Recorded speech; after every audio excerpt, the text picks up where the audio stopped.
Hey guys, tonight we begin with something a little darker. Picture this.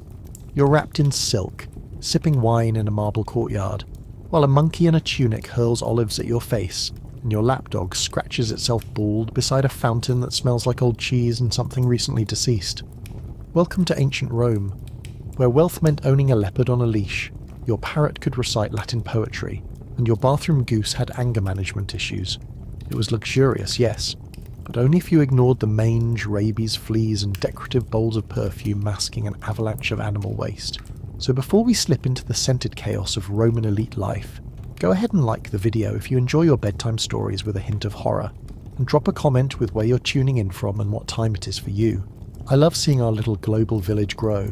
Now dim the lights, let your fan hum in the background, and maybe scratch that itch on your arm, just in case it's not a flea. Because tonight you're not just living in ancient Rome, you're trying to survive it. In ancient Rome, pets weren't just companions, they were a status symbol, a screaming, biting, flea-ridden extension of your ego. The wealthier you were, the more absurd your choice of animal became. Lapdogs were the starter pack. Tiny, furry things that existed solely to sit on your lap, look decorative, and occasionally erupt into foaming, snarling fits of rage. Rabies was a known threat in Rome, and while the disease couldn't be cured, it could be dressed in a little golden collar and invited to dinner. Romans loved exotic animals. That's how you ended up with a monkey in your dining room wearing a tunic and throwing grapes at the wall. These weren't trained professionals. They were chaos gremlins with opposable thumbs. Monkeys tore curtains, bit guests, and once reportedly stole a senator's toupee and threw it into a fountain. He still gave it 5 stars on Yelp. Cheetahs, gazelles, parrots, and even crocodiles were kept in upper-class homes. Not in cages, not behind glass. Just around, wandering the atrium, tasting the furniture, sniffing the guests.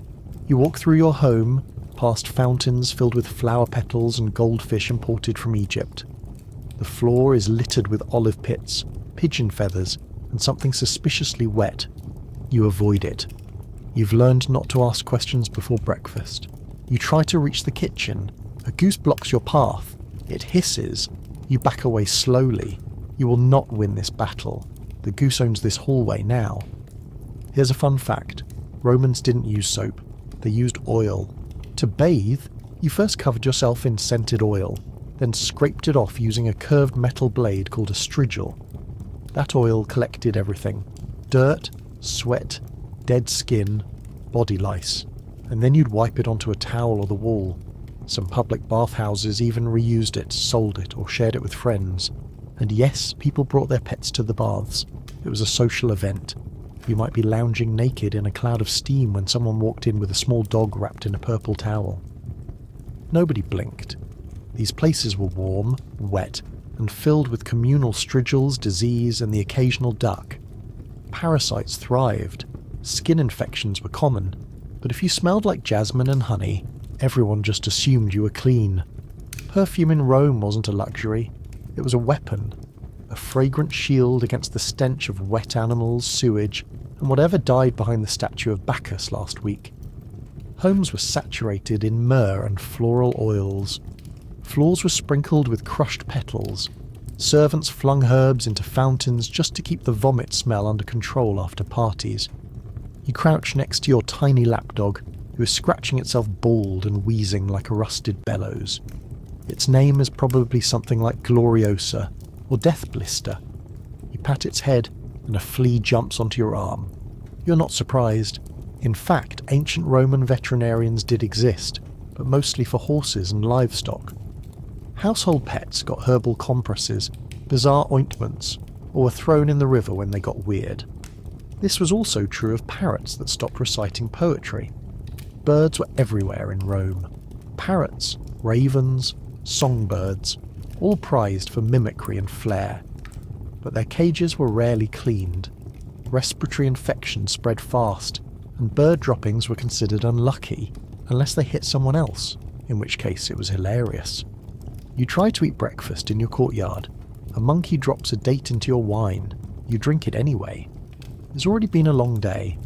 Your villa may be covered in mosaics and gold leaf, but it is also crawling with invisible hitchhikers, lice in your linens, fleas on your dog, mites in the fur of that weird Egyptian cat your cousin brought over as a wedding gift.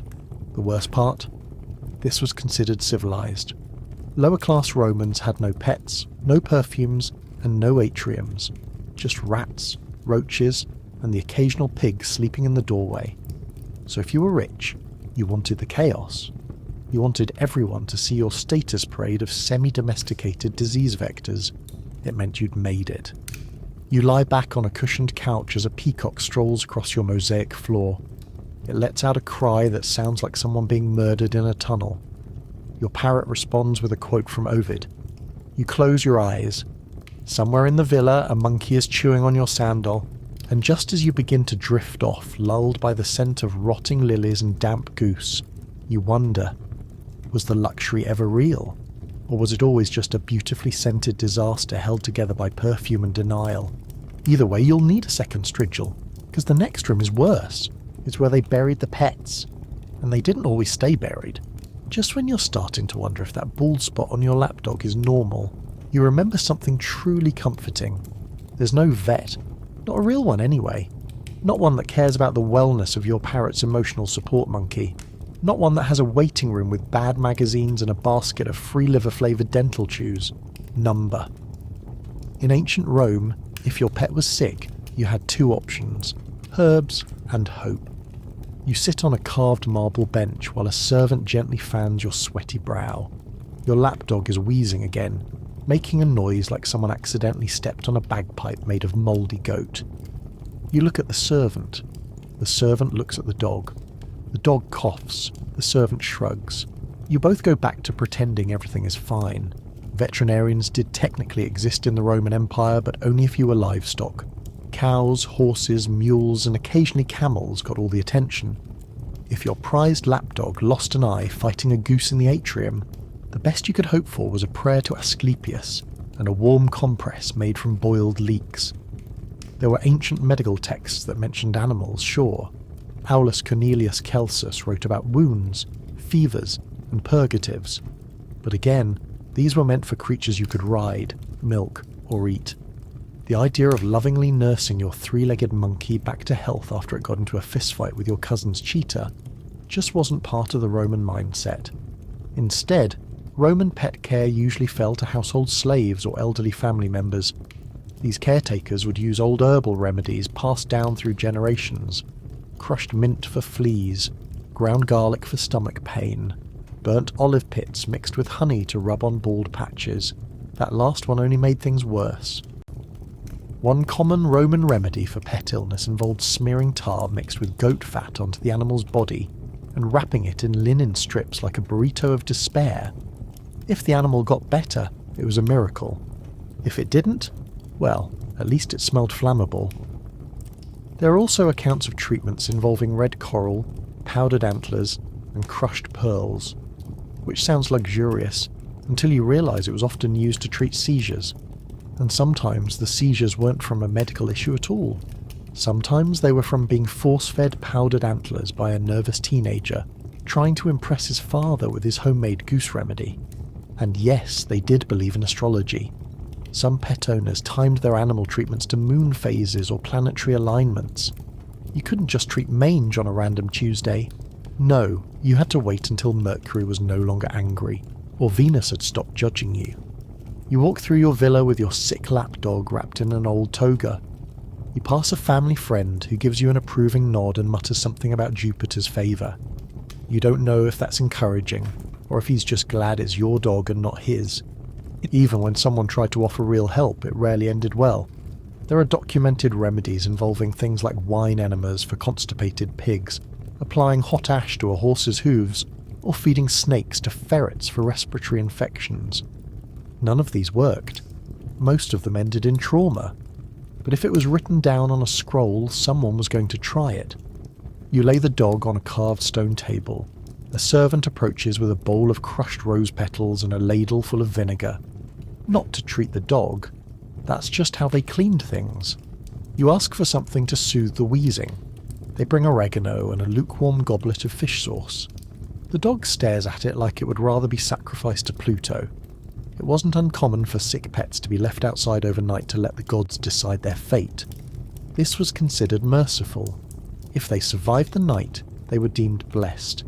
If not, they were buried in the garden with a small plaque, and the owner would commission a mosaic of the pet looking weirdly muscular and triumphant. But some owners went further.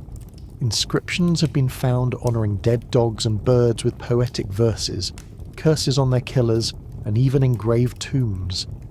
One owner proudly declared that his parrot spoke better Latin than the butcher. It's unclear if that's impressive or just deeply sad. You tuck your wheezing lapdog into a corner of your bed and try not to think about the fleas. It sneezes. Something lands on your chest. You pretend it didn't happen. The house is quiet now. The parrot has stopped reciting odes. The goose has finally settled under the statue of Minerva. The monkey is asleep on the roof. You wonder if you should light a candle to Apollo, or maybe just drink until the room stops smelling like vinegar and disappointment. And as your eyes start to drift shut, lulled by the scent of spoiled perfume and warm dog breath, you realise something important. The Romans had gods for war, love, wine, and revenge, but not a single one for animal health care. And that explains quite a lot, especially when you find out what they fed these pets in the first place. Your lapdog coughs, lets out a low growl, and promptly vomits something onto the mosaic floor that smells like vinegar, spoiled honey, and crushed ambition. You blink at it. It blinks back. Somewhere in that mess was a pearl, half a fig, and possibly a shrimp. You're not sure which part concerns you more. Feeding pets in ancient Rome was not about nutrition. It was about theatre. The richer you were, the stranger your pet's dinner became, and if it looked expensive, rare, or morally questionable, even better. The poor fed their animals scraps. Bones, gristle, bread crusts soaked in diluted wine. Dogs rooted through gutters and alleyways, scavenging whatever fell off a cart or died in the street. These animals were survivors. They were lean, fast, full of fleas, and deeply unbothered by culinary ethics. A roasted rat was a delicacy. A decaying fish head was a party. But you're not poor. You're incredibly, problematically wealthy, which means your parrot is currently pecking at a tray of honey-glazed pine nuts, while your monkey dips its fingers into a bowl of sweet wine that would cost a year's wages for most of the empire. And somewhere in your garden, your pet goose is being hand-fed dates and bits of melon by a servant who used to be a scribe. High-status Roman pets were treated to meals that could make a senator cry. Dogs were fed loaves soaked in milk and olive oil. Birds were given minced fruit sprinkled with sugar imported from India. Monkeys stole grapes, almonds, and the occasional slice of roast pork straight from the dinner table. Not because they were trained, but because no one dared stop them. Some Romans even fed their pets the same dishes they themselves enjoyed, which unfortunately included dormice. Roasted, stuffed, glazed with honey and rolled in poppy seeds, these oversized rodents were a delicacy at upper-class banquets. And yes, people gave them to their pets as treats. You watch as your lapdog proudly drags half a glazed dormouse under a couch and begins gnawing on it like a furry, pampered hyena. There were no dog food brands, no nutritional charts, no guidelines, just whatever looked appealing and vaguely alive. Some dogs were fattened deliberately to match their owners. Others were starved to make them fiercer or more fashionable. It all depended on personal taste and how often your cook could be convinced to part with leftovers, and leftovers were dangerous. Roman cooking was bold, inventive, and frequently toxic. Fish sauce, called garum, was poured over everything. It was made by fermenting the guts of small fish in the sun for weeks until it turned into a thick, salty sludge. Romans loved it. Dogs tolerated it. But more than a few parrots keeled over after too many grapes soaked in fish paste. Spoiled meats, rancid cheese, and reheated shellfish also made their way into pet bowls. Not because people were careless, but because they had no refrigeration. Food spoiled quickly, and no one was about to waste a perfectly good eel just because it had gone a little green. That was a luxury problem. You fed it to the dog and hoped for the best. Then there were the religious offerings. Pets were often included in family rituals. Dogs, birds, even snakes might receive sacred cakes, pieces of sacrificial meat, or wine-soaked bread during feasts honouring household gods. These meals were seen as symbolic, but pets didn't understand symbolism. They just ate everything, especially the wine. You catch your monkey staggering across the garden with a fig in one hand and a slightly drunk pigeon in the other. Both of them look proud. You're not proud. And just when you think it couldn't get more chaotic, someone brings in a tray of pickled snails. Not for you, for your goose. These were considered ideal for digestive health, assuming the goose didn't vomit them back up in the atrium, which it often did. Veterinary advice, when it existed, was wildly inconsistent. One Roman writer suggested that sick dogs be fed warm milk mixed with garlic and ashes. Another recommended rubbing their bellies with crushed mint and reciting poetry. Neither worked, but both made you feel like you were doing something helpful, which in ancient medicine was really the point. Pets who couldn't keep up with this dietary madness were often replaced. Quietly, swiftly. The family simply acquired a new monkey, parrot or lapdog and gave it the same name. Sometimes no one noticed. Other times it started fights. You once saw two monkeys wearing the same collar and immediately sensed that someone had lied about a resurrection. Birds were especially at risk. While parrots were expensive and adored for their mimicry, they were fragile. Too much wine, bad fruit or cold air, and they simply stopped functioning. Roman poets wrote laments for dead parrots with more emotion than they used for family members. One even claimed his bird was taken too soon by Pluto because it knew too much Latin. You lie back on a cushioned bench and watch your lapdog lick the inside of a clay bowl still coated with fig paste, garlic oil, and a suspicious chunk of boiled turnip. It looks content. It might explode later. You've stopped trying to predict outcomes. The villa is quiet. The air smells like garum and incense. Somewhere nearby, a monkey is choking on a date pit. You close your eyes and let the sounds of elite Roman pet life wash over you. And just as you begin to drift into something resembling sleep, a goose screams in the hallway and your parrot throws up a pine nut. The ancient world didn't invent chaos, it simply fed it better. And if you're wondering where all this exotic pet food came from, you're about to learn why Roman pets were directly tied to one of the most bizarre and horrifying trade networks in the empire. The monkey in your villa was not born anywhere near your villa. It was likely born deep in the jungles of Nubia, or far beyond the Euphrates, stuffed into a wooden crate with 24 others, and dragged across mountains, deserts and seas so it could one day bite your dinner guest and throw fruit at a senator. All of this, just so you could show off at brunch. Owning an exotic pet in Rome wasn't just a status symbol, it was a logistical nightmare dressed in fur and feathers. And behind every howling parrot, limping cheetah, or mildly suicidal mongoose was a sprawling machine of capture, transport and chaos that rivaled the complexity of the Roman military. Rome was obsessed with the rare and ridiculous. The farther away something came from, the more valuable it became. If it had stripes, tusks, venom, or screamed at the moon, it was instantly desirable. Monkeys from Ethiopia, peacocks from India, camels from Arabia, elephants from Africa. One emperor even tried to import a talking crow from the edge of the world. It did not survive the journey. The scroll blamed wind spirits. The trade network that supplied these animals was equal parts brilliant and insane. Animals were captured by local hunters in far-flung provinces and sold to travelling merchants who sometimes had no idea what they had just bought. Crates were stacked onto wagons, onto boats, and occasionally dragged on leashes through hostile territory. Many animals didn't survive the first week. Some made it all the way to Rome just to die of panic in the port. If you were a Roman citizen, you could simply pay a broker to acquire something for your villa. No questions asked. Want a bear that dances? A panther that only eats figs? A parrot that sounds like your mother-in-law? Someone, somewhere, would make it happen, legally or otherwise. Smuggling animals into Rome was so common that the Senate eventually tried to regulate it. Not for ethical reasons, but because too many people were showing up at public baths with venomous reptiles in woven baskets. There were reports of panicked stevedores unloading ships full of unmarked crates, only to discover live cobras curled under amphorae of wine. Once in Rome, the animals were sold in specialised markets known as venations.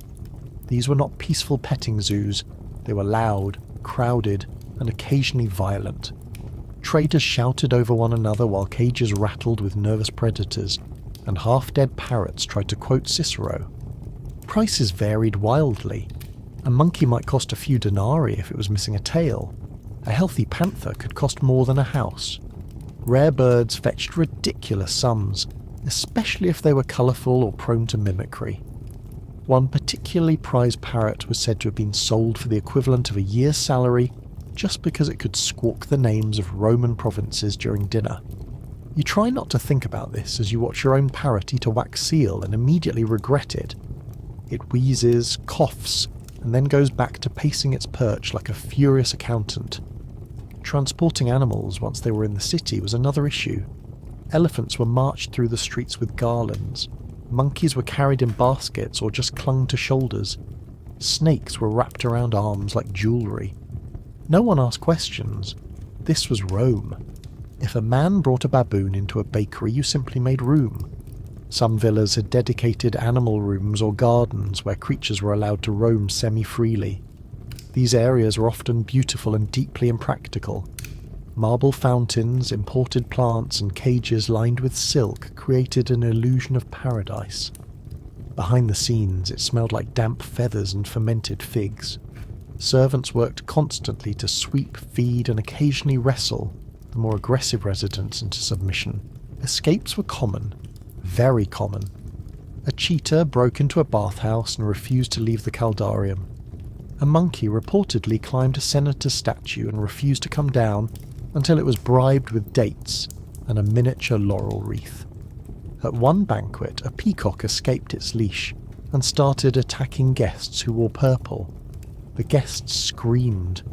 The host claimed it was divine punishment for vanity. Everyone applauded.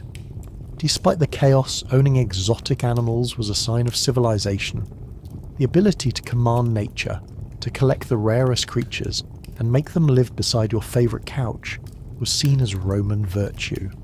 Even when the creatures were vomiting on the mosaic floors and biting the ankles of visiting dignitaries, you look at your lapdog who is licking the side of a tortoise that wandered in from the garden. You're not sure if this counts as affection or confusion. Probably both. Roman writers did not often question the ethics of the animal trade. Most of them were too busy writing odes to their parrots or bragging about their monkeys' dance routines. But every so often, a line slips through. A poet mourning the death of an elephant in transport. A satirist mocking a man who spent a fortune on a flamingo that couldn't even fly. A philosopher wondering if parrots deserved better. They did. They still do. You close your eyes and try to breathe through your mouth. The room smells like monkey sweat and burning incense. Your goose has escaped again. The parrot is chanting the opening lines of a funeral prayer. You have never trained it to do this, and just before sleep arrives, you remember one final detail. The rarest animal in Rome wasn't a monkey, or a peacock, or even a lion. It was a black cat with green eyes that was said to bring fortune to anyone who fed it boiled snails and bathed it in spring water under a full moon. Someone paid a small fortune for it. It turned out to be a regular street cat with a skin condition. They kept it anyway. It bit everyone it met. And if you think the supply chain was weird, wait until you hear what ancient Romans believed these animals could do spiritually. Because pets in ancient Rome didn't just sit there looking pretty. Some were believed to talk to gods. The parrot in your atrium has been staring at the wall for 3 hours, head tilted, muttering the same 3 syllables over and over again in a tone that could only be described as threatening. You asked the servant to cover its cage. The servant refused and said the bird was watching something you could not see. The servant has now taken the day off. You're no longer asking questions. In ancient Rome, owning a pet meant more than just companionship. It meant inviting the gods into your home. Or worse, something pretending to be them. Romans saw animals not just as living decor or symbols of wealth, but as spiritual barometers. Creatures could predict disaster, absorb curses, whisper divine messages, and in some truly concerning cases, serve as informal communication lines between you and the underworld. Chickens were among the most prophetic. These were not ordinary chickens. These were sacred, pampered, and terrifying. The Romans believed that a chicken's appetite could determine the fate of an entire military campaign. If the chickens ate eagerly, it was a sign from the gods. If they refused to eat, even a little, it meant doom. Generals would cancel invasions based on a mildly disinterested rooster. One famous consul reportedly threw his sacred chicken overboard when it declined to peck at its grain. The fleet was later destroyed in a storm. Everyone agreed the chicken had been right. This same logic trickled into domestic life. A sluggish pet lizard meant a bad business deal was coming. A dog howling in the night meant a death in the family. A parrot that stopped talking might be silently judging your choices or silently cursing your house. No one really knew, but they still left offerings of fruit near its cage just in case. You walk through your garden and pause at the small altar near the kitchen door. A bowl of milk, a handful of grain, and one perfectly peeled fig sit beneath the statue of a household deity. This is not for the god. This is for the snake that lives in the wall.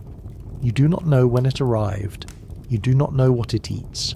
But every Roman knows that if a snake chooses your home, you feed it and keep your mouth shut. It is a genius loci, a spirit guardian, or a quiet threat. Domesticated snakes were sometimes kept intentionally, usually in shrines or dark corners of the house, where incense could not overpower the smell of reptile and anxiety. Children were taught to greet them politely. Pets were discouraged from chasing them. One goose who killed a sacred house snake was cursed with a swollen foot and a long, slow decline into obscurity. Birds were even more layered. Crows were associated with fate. Owls were omens of death. Doves were messengers of love and war. If a bird flew over your head while you were making a decision, you stopped everything and interpreted its wing shape, direction, and general attitude. Romans kept entire manuals dedicated to decoding bird behavior. A twitching tail could mean victory, or scabies. It was often unclear. Some elite households trained parrots to recite ritual phrases during meals. These were not just party tricks. A bird that could quote poetry or the names of gods was considered spiritually enhanced. Some owners believed the birds were touched by divine fire. Others believed they were just copying drunk dinner guests. Either way, the birds were fed wine-soaked figs and praised like tiny feathered oracles. You watch yours sidestep across its perch, blink once, and mutter the phrase memento mori. It learned it from a mosaic. You're now deeply uncomfortable. Dogs were also believed to have spiritual insight. They were sacred to the god Mars and associated with protection, loyalty, and violent warnings. A barking dog could ward off evil spirits, or invite them in, depending on the hour. It was common to leave bread at crossroads for ghost dogs that roamed the city after sunset. Some believed these were the spirits of sacrificed animals. Others believed they were just really determined strays. In death, Roman pets were often given ritual burials, not just because they were loved, but because an improperly buried animal could become a lemur, a restless spirit that haunted its home. People carved elaborate tombstones for dogs, parrots, monkeys, and even beetles. Some included curses on anyone who disturbed the grave. One parrot was buried with a bronze mirror and a lock of its owner's hair. No one wanted to ask why. You try not to think about the monkey you buried last month. It died after drinking a bowl of rose oil and fighting a statue. You held a small ceremony, burned lavender, sprinkled salt. Still, your new monkey refuses to sit in that corner. It stares at it sometimes, growling softly. You've taken to sleeping in the garden. Some Romans believed animals could be reincarnations of former lovers, servants, or enemies. A biting cat might be a past creditor. A pigeon that returned every morning could be your grandmother, now mildly disappointed and obsessed with figs. While not everyone bought into this, Enough people did that scrolls were written on how to test for reincarnated souls. One involved whispering questions into the animal's ear and gauging its reaction. If it yawned, it was definitely a politician. There were even pet-based exorcisms. If you suspected your home was cursed, you could bring in a trained goat or dog to walk the perimeter. If they refused to enter a room, that room was declared spiritually unsafe. If they threw up in a room, the curse was considered confirmed. A few desperate citizens hired travelling lizard readers who claimed to translate the movements of reptiles into divine messages. These men were banned in several provinces for fraud and excessive use of snakes. You lie down on your couch, the incense burns low, your dog is asleep beside your feet, the parrot mutters in Latin, the goose is missing, again. And as the flickering lamplight casts shadows against your frescoed walls, you try to ignore the slight rustling in the corner, the place where the snake sleeps, the place where offerings go missing, the place your cat refuses to enter. Not everything in Rome needed a name. Some things just needed to be respected, or feared, or occasionally bribed with boiled quail eggs and whispered apologies. The parrot has stopped talking, its eyes are closed, its feet are still, and there's an uncomfortable silence where there was once a relentless loop of half-mangled Latin phrases. You tap the cage gently. Nothing. A servant leans in, whispers something about omens. You're now planning a funeral. Not a casual goodbye, not a gentle burial under the laurel bush. Number. This is Rome. Everything is a performance, even the death of a bird that once learned to mock your cousin's limp. In the ancient Roman world, the loss of a pet was an opportunity to prove three things: that you were wealthy, that you were cultured, and that your emotional capacity was equal parts dramatic and well-funded. Grief was a spectacle, especially when it involved something small, furry, and given its own necklace. The first step was mourning attire. Owners would don dark clothing, avoid public appearances, and sometimes even grow out their beards. Not because they were too devastated to groom, but because it added gravitas. A shaggy man crying over a dead monkey was seen as more pious than a clean-shaven one with composure. If you were particularly devastated, you could hire mourners. These were professionals. Women trained to wail convincingly, beat their chests, and sometimes throw themselves to the ground during the procession. Some even carried miniature masks of the deceased animal. That was not a joke. It was art. You commission a tiny marble plaque. It reads something between an elegy and a legal warning. To Pollux, parrot of golden feather and silver tongue, who sang at dawn and cursed at dusk, may whoever disturbs this tomb be eaten by crows and never find peace in the baths. You nod approvingly. Your scribe cries quietly in the corner. Roman pet tombstones were a literary genre of their own. Some were deeply touching. Others were hilariously passive-aggressive. One dog's epitaph warned future owners not to waste their affection on lesser creatures. Another parrot's tomb claimed it could recite more than its master. These were not humble engravings. These were declarations of social status and spiritual superiority. If the pet had been beloved, it was common to construct a full mausoleum. Columns, inscriptions, frescoes of the animal chasing butterflies or lounging near urns. Some owners even buried their pets with favourite toys or scented oils. The hope was that the creature would arrive in the afterlife clean, well-fed, and holding a grudge against your enemies. You pace your garden, trying to choose the perfect burial spot. Somewhere with shade, symbolism, and a clear view of the sunrise. The monkey, still alive, offers no opinion. The goose tries to steal the funeral fruit basket. You slap its beak and whisper an apology to Pluto just in case. Poetry was expected. If you could not write your own, you hired someone who could. Pet elegies were often published in household records or recited during dinner parties. One man composed 12 lines about his dog's soft ears and moral character. Another wrote a tragedy in 5 acts about his starling's failed attempt at flight. You ask your household bard for something short. He returns with a scroll the size of your leg.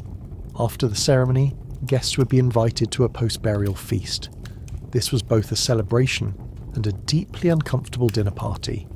No one wanted to talk about the bird, but no one could avoid it. The centerpiece was usually the pet's favourite food. You once attended a funeral where the host served peeled grapes in memory of a turtle. The turtle had choked on a grape. Everyone applauded. No one ate the grapes. Some Romans believed their pets required coins for the afterlife, not for Karen, but for the journey itself.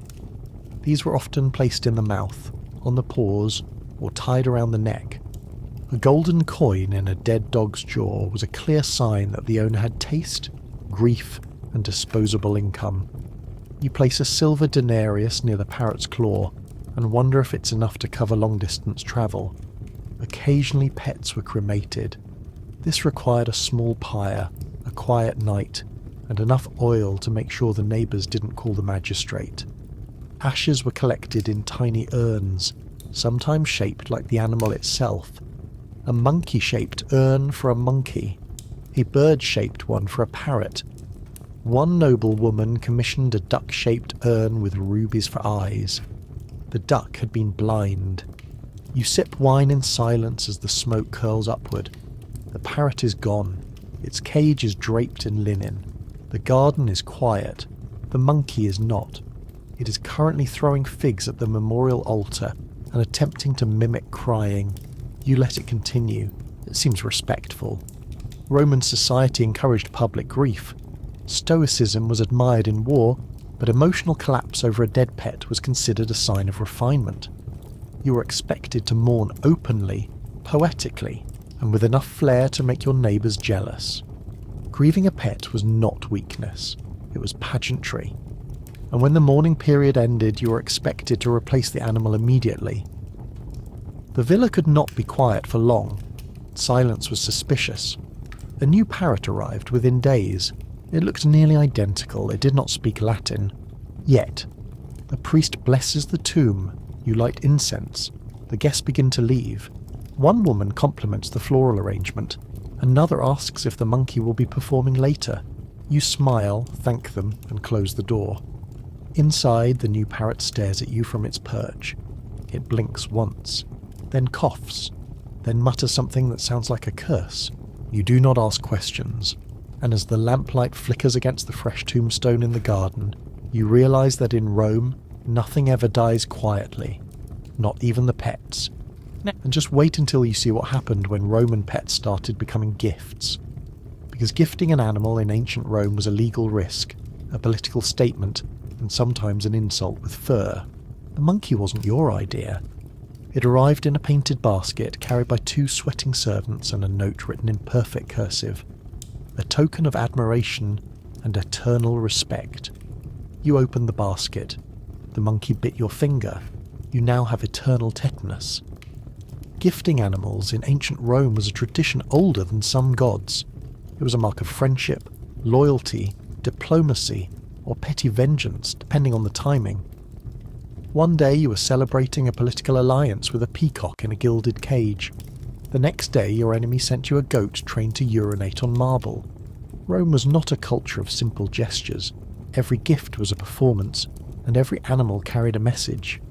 A parrot that recited your name was a compliment. A parrot that recited your rival's name was a trap. One senator allegedly lost his position after receiving a crow trained to croak out a rude poem about the emperor's feet. Exotic animals were the most prized. Sending someone a creature from across the empire was a way of saying, I control the world, and also, good luck feeding this without being mauled. Cheetahs, monkeys, flamingos, and even crocodiles were exchanged between elites. Some were shipped from colonies, others were taken directly from the wild. Few survived the journey, and those that did arrived furious and deeply confused. There are records of clients gifting birds dyed in unnatural colours, purple pigeons, gold-dusted doves. Someone once presented a senator with a goose painted entirely in red ochre. No explanation. The man kept it for years. Pet gifting was also tied to Saturnalia, a Roman winter festival of reversed roles and chaotic generosity. During this time, even slaves could give their masters small tokens.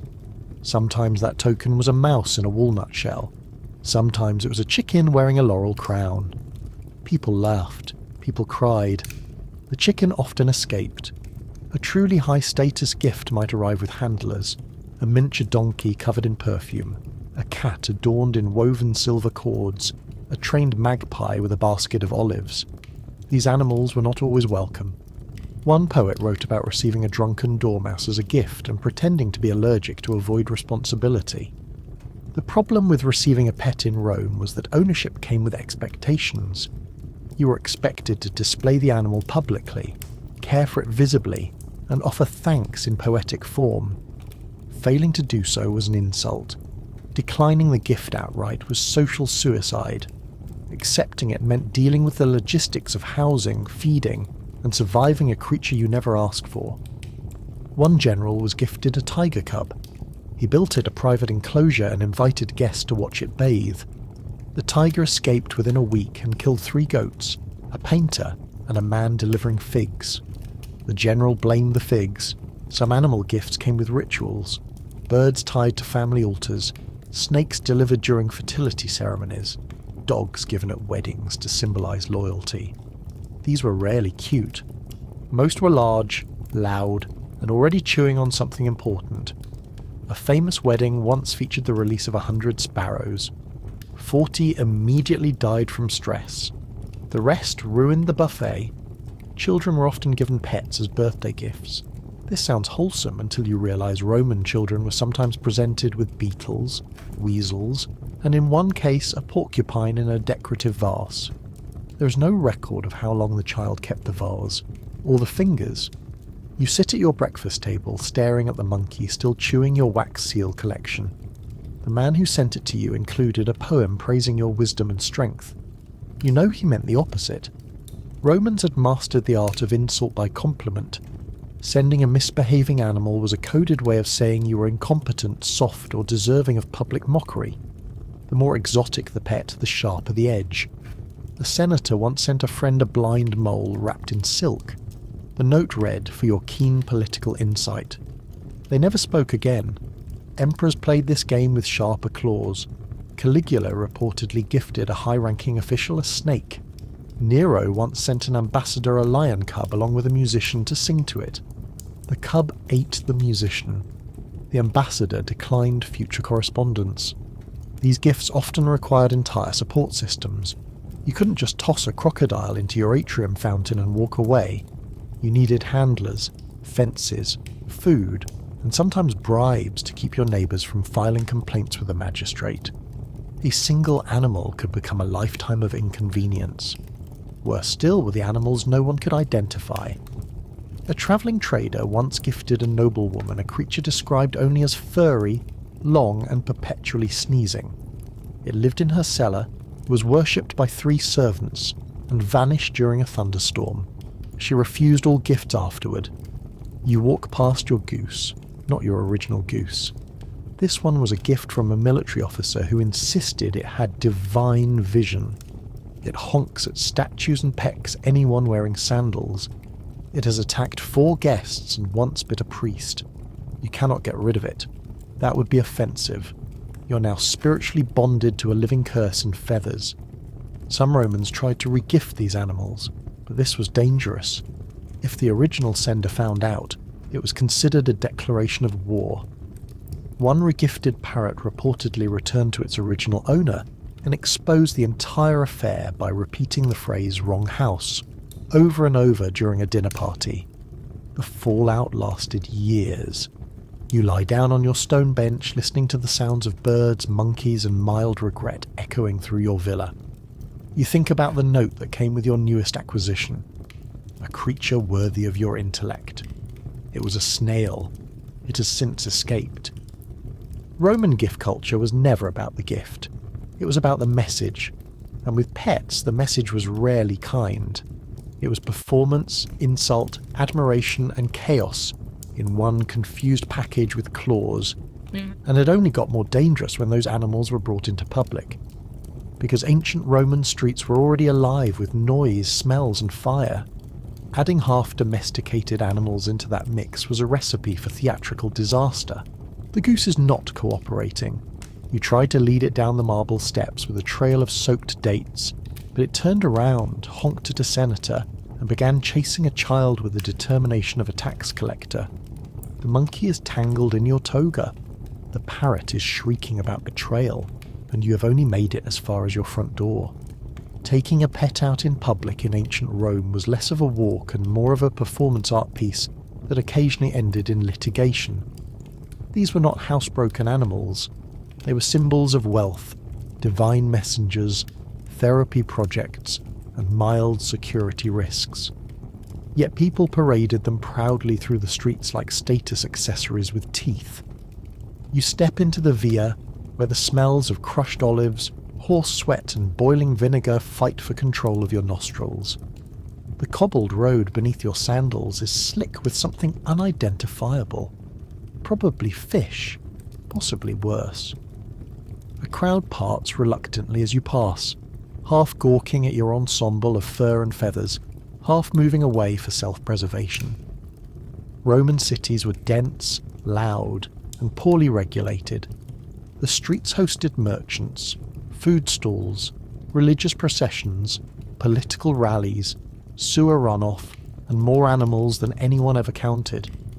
Add in pets, and the results were predictably catastrophic. Wealthy citizens often brought their animals with them while running errands or attending baths. Lapdogs were carried in tunics or baskets. Monkeys clung to shoulders or rode in decorative slings. Some owners tied ribbons around their parrots and let them sit atop walking staffs like feathery insults to the gods. But not everyone was amused. Public disturbances caused by animals were common. A magistrate once banned pigs from entering the forum after one knocked over a statue of Jupiter and defecated in the fountain. A senator's pet goat chewed through 3 scrolls during a legal proceeding and urinated on a visiting ambassador. The ambassador retaliated by gifting the senator a weasel wrapped in linen. The court struggled to keep up. Technically, the 12 tables of Roman law allowed for damages if your animal injured someone or destroyed property. But proving which monkey started the fight was tricky, especially when 3 of them wore matching tunics, and the only witness was a drunk baker who had lost his hearing in a chariot accident. Dogs were the most common public companions. Some were leashed, others followed behind like furry shadows. Guard dogs were admired, lapdogs tolerated, and street dogs ignored unless they bit someone, which they frequently did. There were even reported cases of dogs interrupting public executions by barking uncontrollably or stealing food from priests mid-offering. Theatres were another battlefield. Romans loved entertainment, and some citizens insisted on bringing their pets to shows. Birds squawked during monologues, cats climbed the stage curtains. A monkey once ran across a stage during a tragedy and received more applause than the lead actor. The actor quit. The monkey was invited back. Bathhouses were not exempt. These social centres welcomed pets with relaxed confusion. Some owners brought parrots who perched on changing benches and recited bits of gossip they were not supposed to know. Others brought small dogs into the tepidarium, where they promptly urinated on someone's sandal. That someone was often important. The law eventually tried to restrict animals in public spaces, especially sacred or political ones. Temples banned pets after a goat chewed off part of a priest's ceremonial robe during a solstice ritual. One forum banned birds entirely after a parrot loudly imitated a high priest's voice and caused a minor riot. But enforcement was lax. Rome was too big, too loud, and too proud to care. The more ridiculous the animal, the more attention you got. And attention was currency. Parades were the pinnacle of pet performance. During festivals, wealthy families would march their animals through the streets adorned in flowers, bells, and dyed fur. There were dogs painted red, geese wearing gold, parrots reciting rehearsed lines. One woman walked a turtle on a chain of pearls. It made it 4 feet before stopping permanently. She called it symbolic. Some households trained their pets to mimic religious gestures. Dogs that bowed at altars, monkeys that threw coins into fountains, birds that recited prayers with unsettling accuracy. These displays were both impressive and deeply cursed. You round a corner and immediately regret it. A pig has escaped from a butcher's stall. A child is chasing a parrot with a stick.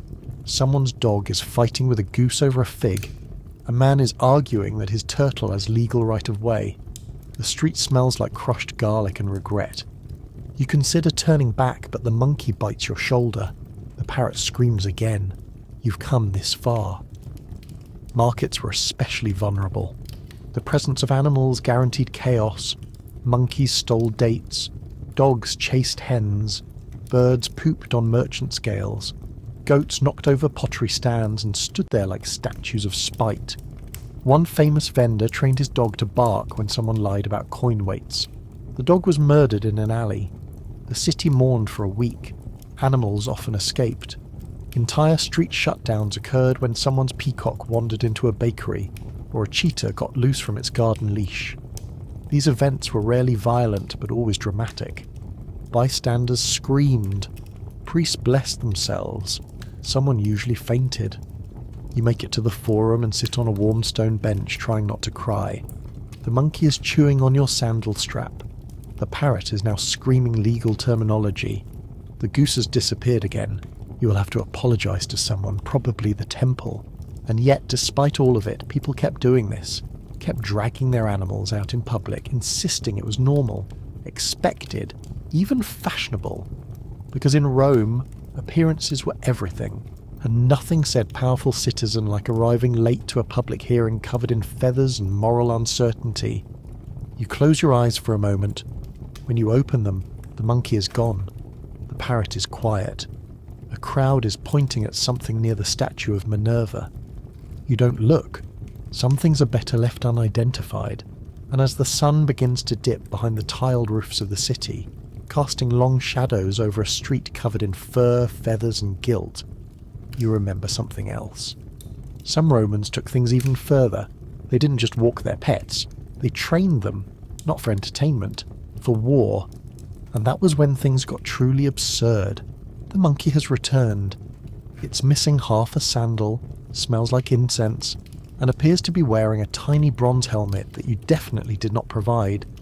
It sits beside you with the vacant stare of a creature that has witnessed something unspeakable. You do not ask questions. You just pour out a cup of watered wine and brace yourself. Because somewhere in the distance a horn sounds, and you remember. The Romans trained animals for warfare. Owning a pet in ancient Rome came with risks, but turning one into a tool of battle was something else entirely. Somewhere along the empire's long descent into innovation and theatrical destruction, someone had the brilliant idea to give a goose a job, and then everything spiraled. Rome had no formal pet army, but it didn't need one. Animals were enlisted constantly. Pigeons delivered messages, dogs guarded military outposts, elephants trampled enemy formations. Some commanders even claimed to have prophetic birds that dictated campaign routes.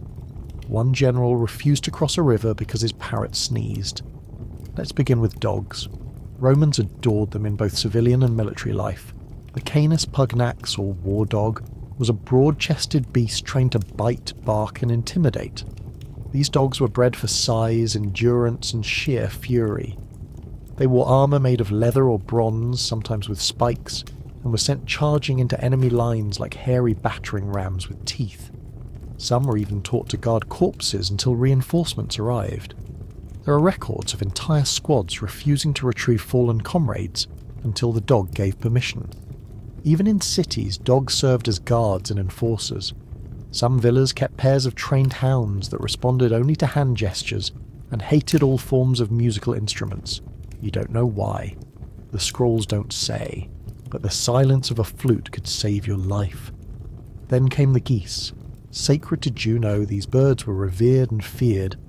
The most famous tale dates back to the Gallic siege of Rome in 390 BCE.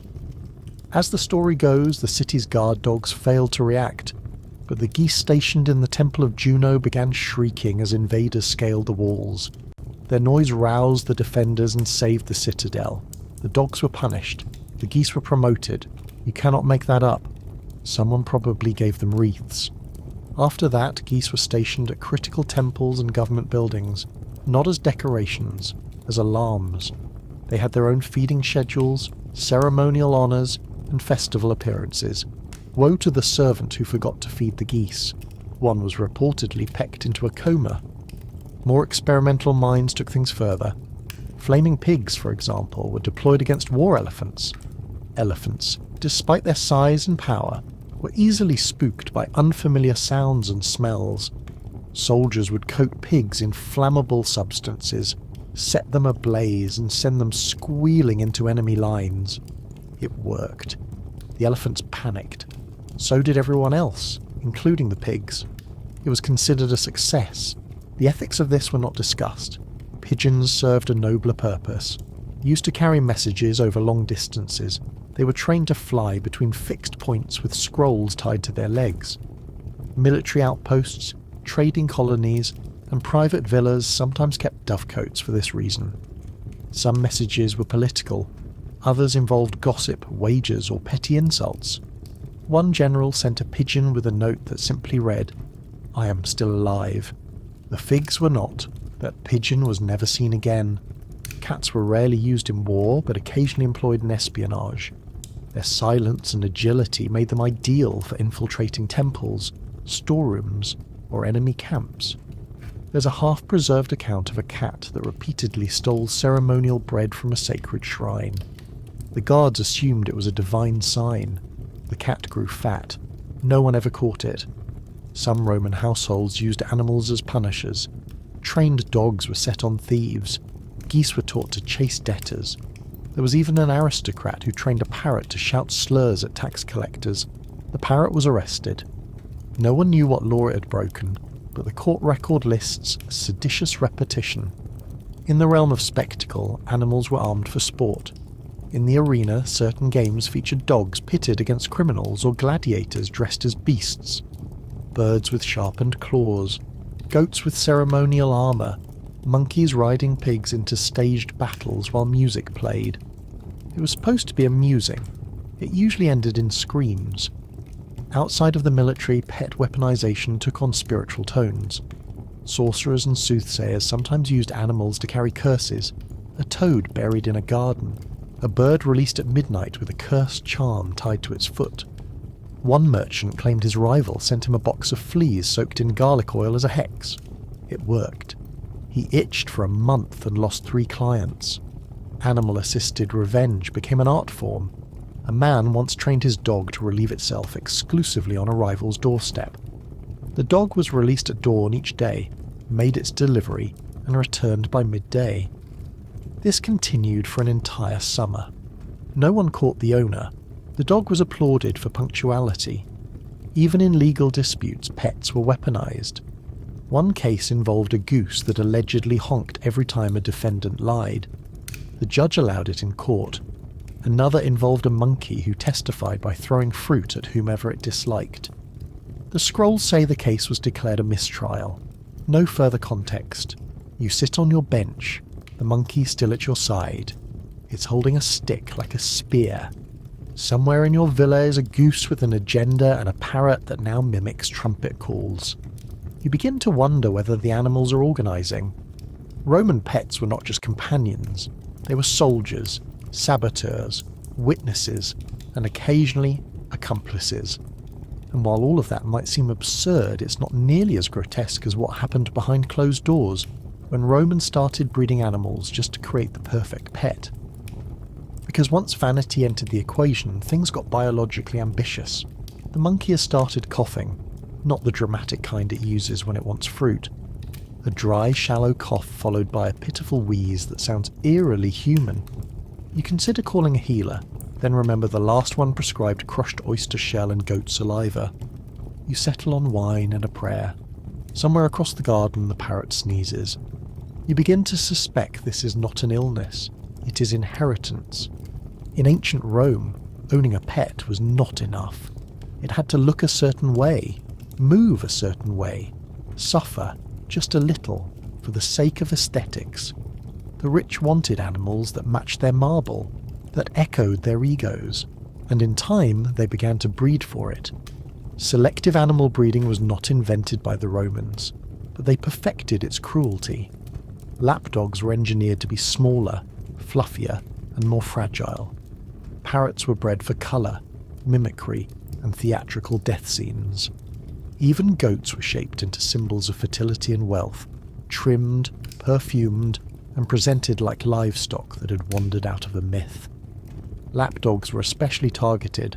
Small size was not a coincidence, it was a status marker. If your dog was tiny enough to fit into a sleeve or onto a gold platter, you were someone. If it sneezed in your dinner guest's lap, you were elevated. These dogs were selectively bred for delicate bones, flattened faces, and a coat that matched whatever you wore to the theatre. They were called canis delicati, delicate dogs, luxury animals, decorative misery, and 4 trembling legs. They could barely run. Many could not birth naturally. Their legs were fragile, their airways narrow, and their eyes bulged slightly from heads too small to contain them. This was considered adorable. Writers of the time occasionally commented on the absurdity. Marshall, never one to let stupidity pass unmocked, wrote about women carrying around dogs like jewellery. Pliny the Elder, somewhat more scientifically inclined, documented small breeds that existed solely to bark and die young. Neither man seemed particularly surprised, just disappointed.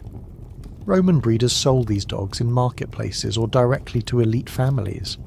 Some charged more for dogs with specific fur colours or even matching pairs that could sit symmetrically on either side of a bed.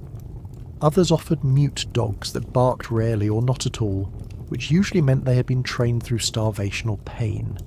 Silence, it seemed, had a price. But the experimentation didn't stop with dogs. Birds were next. Romans adored birds, especially ones that could talk, sing, or look vaguely divine. They bred parrots for bright feathers and mimicking ability. They crossbred doves for whiteness and docility. They dyed canaries with crushed berries and set them loose during feasts like edible fireworks. If the birds lived through the night, they were considered blessed. If not, they were considered part of the decor. Parrot breeding was especially intense. The more complex the mimicry, the more the bird was worth. Some households kept entire rooms of parrots trained to recite poetry in shifts. Guests were expected to respond as if speaking to philosophers. One bird reportedly recited passages of law and was paid in raisins. It lived in a heated bronze cage and was mourned publicly when it died. No one remembers its owner. Even fish were not safe. Romans kept ornamental fish in private fountains, bred for colour and behaviour. Some were taught to surface when clapping was heard. Others were fed only honey-soaked crumbs.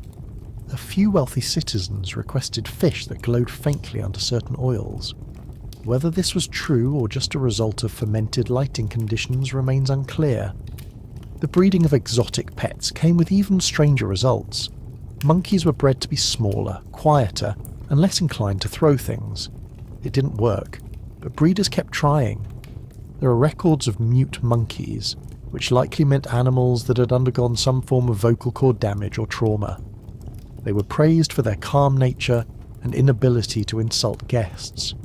Some owners wanted perfectly white animals, white dogs, white birds, white weasels. Albinism was considered sacred.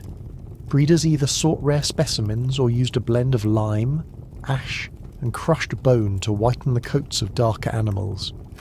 This often led to skin damage, blindness, and early death. But for a few days the animal looked divine. Even reptiles were manipulated. Tortoises were painted with gold leaf. Snakes were bred for patterns that looked like letters. One breeder claimed he could shape a lizard's tail into a spiral by keeping it in a mould during growth. No one could verify this. The lizard escaped. You watch as your own lapdog wheezes beside the brazier. It's breathing through its mouth again. One eye twitches. Its fur has been oiled and combed, but it still looks like a pillow filled with suffering. You feed it a sliver of meat. It chokes, then recovers. A sign of resilience, or a tragic design flaw. At some point, Romans stopped asking what animals needed. They only asked what they could be made into. Something softer, something quieter, something that reflected the owner's image rather than the creature's nature. There were even contests. Some parties involved animal judging. The most delicate lapdog, the most talkative parrot, the quietest goose. Winners were awarded garlands. Losers were sometimes eaten. No one could confirm whether the parrot stew served at one Saturnalia feast was intentional or an unfortunate coincidence. Breeding became a legacy project. Some families passed down animal lines like heirlooms. Documents exist recording generations of dogs with names, weights, and favourite meals. There were even rumoured dynasties of monkeys, each taught the mannerisms of its predecessor. One villa featured a hallway lined with painted portraits of parrots, each in a slightly different pose, all of them dead. You lie on your couch, the air thick with incense and fur. The monkey curls up beside you. It's missing a few teeth. The parrot recites funeral rites. The dog coughs again. You realise none of them were born like this.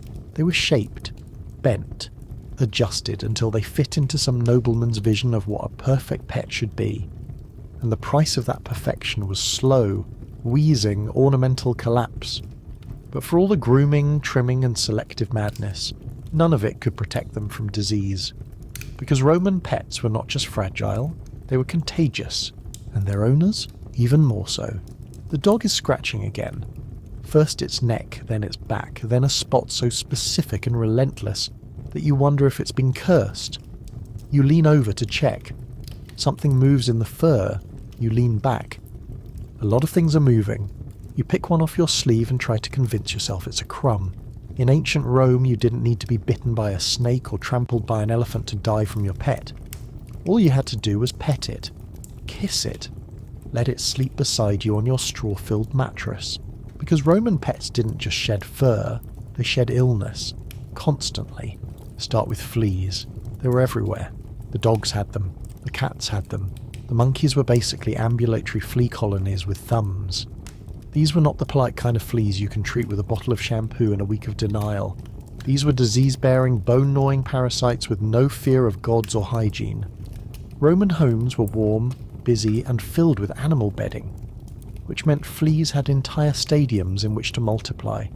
They nested in blankets, behind statues, between sandals. Some were so numerous that people swept them up in piles and set them on fire. A few even blessed the flames, just in case. And fleas weren't harmless, they spread plague. Yes, that plague. The kind that causes swelling, fever, delirium, and eventual death in a back alley while a goose watches you die. The Antonine Plague, which devastated Rome in the 2nd century, may have involved a virus, but secondary infections likely included vectors like fleas from rodents and household pets. Now consider lice, not just head lice, body lice, eyelash lice, dog lice. The Romans didn't separate their living space into neat categories. The same room might house humans, dogs, monkeys, and a visiting parrot, all sharing the same fabrics, oils, and filth. If it crawled, it migrated. If it could drink blood, it thrived. Some Romans shaved their heads just to manage the infestation. They wore wigs coated in perfume, which sometimes attracted more bugs than it repelled. Even worse, they used combs made from bone and bronze, which didn't kill lice so much as scatter them onto the floor where they found new homes. You pick up a comb, you put it down. Ticks were rarer, but still present, especially if your pets went outside, which they all did. Dogs, goats, monkeys, geese, and occasionally wandering cats picked up ticks from shrubs, fields, and other infested animals. You could pluck them off, sure, or you could ignore them and wait for the fever to start. Internal parasites were equally festive. Pets were fed scraps, raw meats, or leftovers soaked in fish sauce and wine. This diet often included spoiled or infected food. The result? Roundworms, tapeworms, hookworms, and a host of delightful symptoms that included vomiting, bloating, sudden collapse, and the occasional worm exiting through an inconvenient orifice. You'd think people would avoid touching animals with parasites. They didn't. They kissed them. They cuddled them. They let lapdogs crawl into their beds and parrots drink from their cups. There are records of nobles bathing with their pets in public bathhouses, sharing the strigil, the towel, and whatever bacteria the monkey carried in its fingernails. And while some Romans had the luxury of hot water and soap alternatives like crushed ash or oil scrapes, most didn't. Oil bathing involved rubbing oil all over the skin, then scraping it off with a curved blade. That blade was rarely cleaned between uses.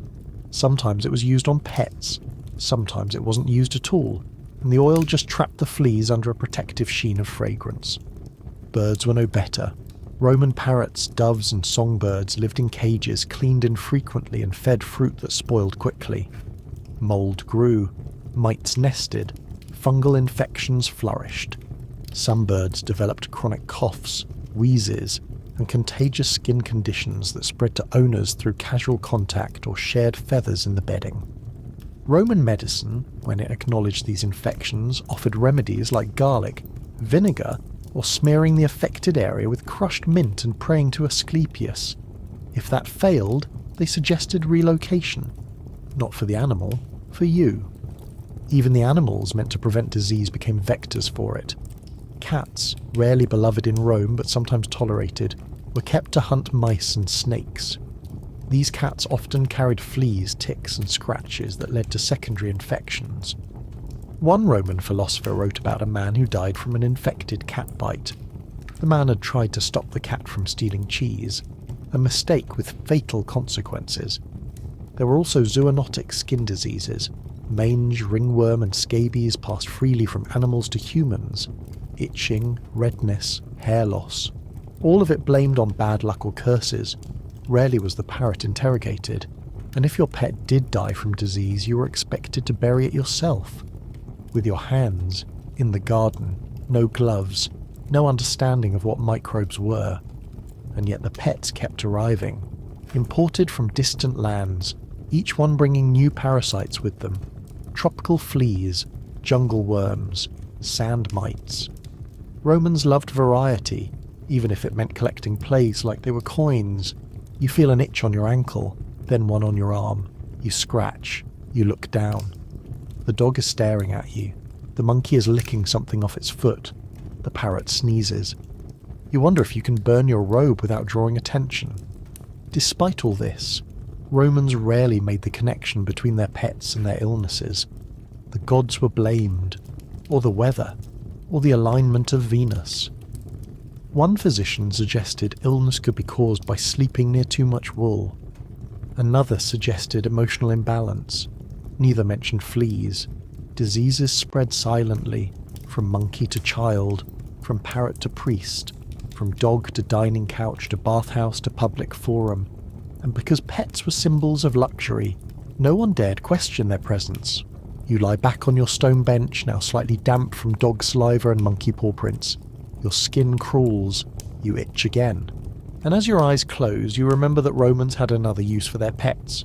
Not as companions or weapons or disease spreaders, but as currency. Because in the darker corners of the empire, animals weren't just animals. They were payment. The parrot is gone, not dead, not escaped, just missing. In its place is a note scrawled in ink and smugness. In exchange for the goose, I have taken the bird. May we now consider the matter settled. You blink. You read it again. You're now involved in a barter economy that includes livestock and revenge. In ancient Rome, pets were more than companions. They were currency, portable, emotional, living assets that could be traded, gifted, or strategically deployed. People bartered dogs for debts, exchanged birds for favours, and slipped parrots into courtship negotiations like feathery bribes wearing necklaces. And this wasn't limited to markets or the poor. Roman elites traded animals the way modern billionaires swap yachts. A particularly handsome lapdog might serve as payment for a sculptor. A trained monkey could settle a gambling debt. In at least one recorded case, a senator paid for a small villa in the countryside with a team of rare white peacocks and a goose that could supposedly dance. These exchanges were not casual, they were calculated. Animals had value, not just because they were exotic or rare, but because they conveyed status. Gifting a unique pet was a way of saying, "You owe me," without using actual words. Receiving one meant you were now part of a social contract that could be called upon at any time. Even love came with pets.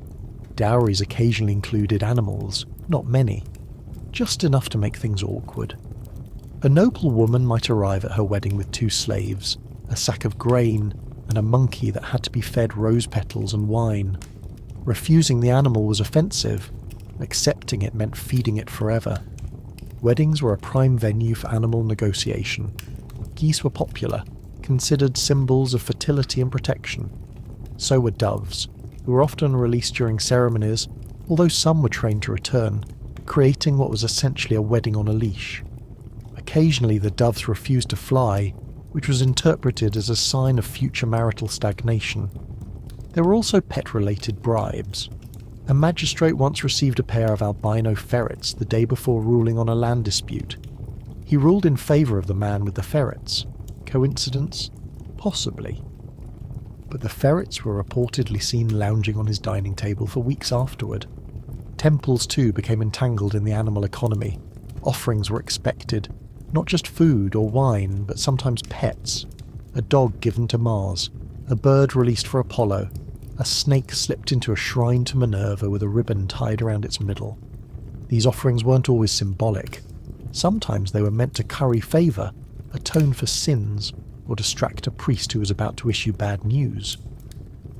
One woman brought a parrot to the Temple of Jupiter, claiming it could sing hymns in perfect meter.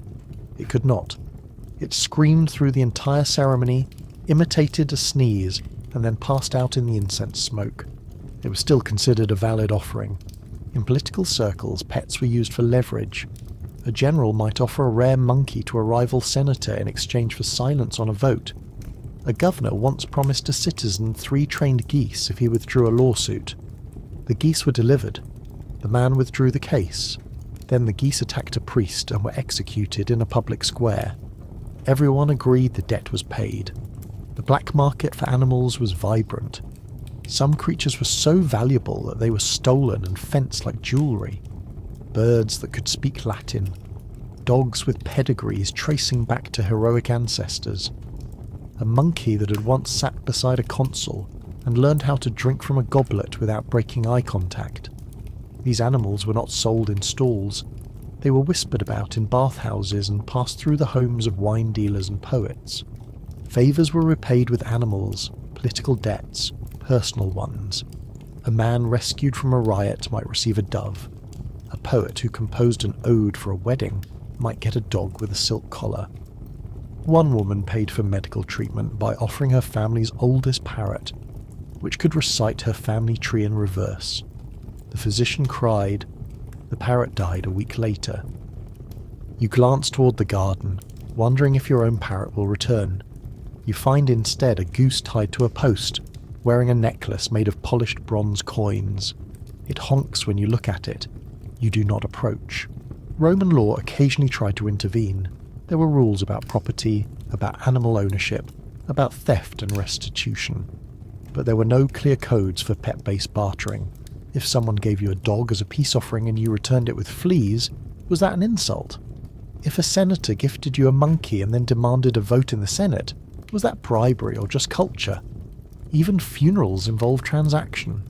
A widow once offered her dead husband's favourite lapdog to the priest in exchange for a longer eulogy. The eulogy lasted an hour. The priest kept the dog. It bit him the next morning. And then there were the pets used to pay fines. A man convicted of slander against a priest couldn't afford the financial penalty, so he gave up his prize goose and 3 trained doves. The court accepted it. Years later, one of the doves returned to the man's home and refused to leave. He considered it divine forgiveness. His neighbours considered it bad hygiene. You lie on your bench, the parrot still absent, the monkey asleep in a basket of figs. The dog whines from somewhere near the brazier. You wonder how many of them were originally traded. How many arrived here not as gifts or purchases, but as currency. You wonder if anyone has a receipt. And as the night deepens and the villa creaks under its own scented weight, you realise something more disturbing. If pets were currency, then theft wasn't just a crime. It was a business, and Roman pet thieves were some of the most creative criminals in history. You wake up to a silence that feels suspicious. The dog is gone. The monkey's basket is empty. The goose rope is chewed clean through. Even the parrot is missing, though it left behind a feather and an unfinished curse in the form of 2 syllables and a hissing vowel. You check the garden. You check the atrium. You check the ceiling. you have been robbed.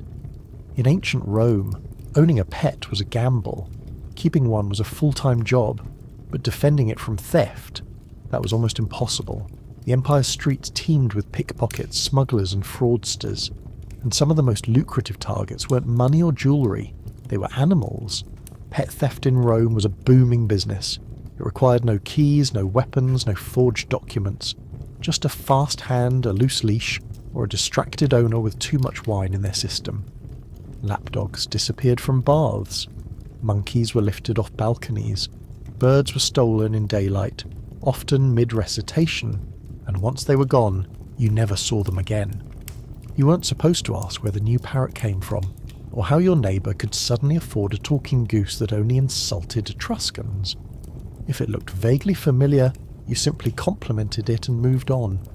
Denial was etiquette. The thieves themselves ranged from desperate teenagers to professional animal wranglers. Some specialised in birds, luring them with treats and mimicked calls. Others trained monkeys to follow them out of villas, sometimes using decoy monkeys painted to look identical. One group reportedly dressed as priests and claimed they were repossessing sacred dogs for temple duties. No one questioned them. The togas were convincing. At night, cages were unlocked, garden gates were lifted, servants were bribed. Occasionally, entire shipments of exotic animals disappeared from the docks before reaching their owners. These weren't small operations. They were coordinated networks with buyers, smugglers and handlers, all fluent in the economics of silent feathers and polished fur. Once stolen, the animals entered the shadow market, a kind of informal bazaar that existed in alleys, bathhouses and wine shops, where everyone knew someone with a monkey for sale. The prices were lower, the quality uncertain, and the return policy non-existent. But if you needed a parrot before Saturnalia, or wanted to impress your mistress with a turtle that once belonged to a senator, you knew where to go. There were even animal forgers, people who dyed birds to make them look exotic, painted spots on dogs, or trained cats to mimic sacred behaviours. One man famously sold the same dog to 3 different households over 2 months, changing its collar and teaching it a new bark each time. The dog eventually escaped, returned to the first house, and was declared a miracle. The man was never caught. Some pet thieves operated on commission. A rival might want your parrot silenced. A suitor might desire your prized goose as a wedding distraction. A merchant might need a snake for a ritual and not care where it came from. If you paid enough, someone could make your problem disappear, often with a bribe of figs and a rope. The legal system was unprepared for any of this. Roman law recognised property theft, but pets occupied a strange legal limbo. They weren't people, but they weren't objects either. If someone stole your monkey and it learned new tricks in the meantime, did you get it back? Did you owe them training fees? No one could say. Some tried to brand their animals, a collar etched with the owner's name, a ribbon tied a certain way, ink stains on feathers. But thieves simply removed the evidence or added new symbols. It became a game of identity layering. You once saw a dog with 3 separate ownership tags all arguing silently around its neck. Others hired guards, or trained the animals to attack anyone unfamiliar. A senator's parrot was taught to scream accusations of theft if touched by strangers. It was effective, until it started screaming at servants. Eventually it accused everyone and was exiled to a storage room with a bowl of olives and a scroll of poetry. Theft sometimes turned violent. One recorded case tells of a brawl in a marketplace when 2 women fought over a lapdog wearing a ruby-studded collar. Each claimed ownership. The dog bit both of them and fled. It was later spotted in a tavern, being fed meat by a 3rd woman who refused to answer questions. Temples were not safe either. Sacred animals went missing. Geese of Juno, cats of Diana, even snakes dedicated to healing shrines vanished under mysterious circumstances. The priests accused heretics. The heretics blamed merchants. The merchants blamed rats. No one blamed the boy in the corner carrying a basket that hissed every few minutes. There were whispers of organised crime rings, not just casual thieves, but entire groups who traded animals between cities, from Alexandria to Ostia. from Gaul to Naples. Caravans filled with parrots in cages, lizards in clay pots, and dogs sleeping on bales of hay wrapped in perfumed cloth. They moved like travelling zoos, unlicensed and silent, with scrolls of falsified ownership tucked in sandals. And still the market grew, supply met demand. The more rare an animal became, the more likely it was to be stolen. The more exotic its behaviour, the more impressive it was at dinner. Theft fed the cycle fed the parties. You return to your villa with nothing. The monkey is gone, the dog vanished, the parrot replaced with a note.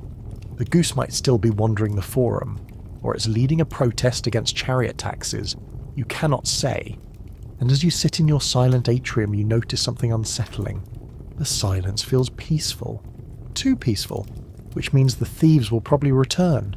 Or worse, the animals will, and they may not come alone.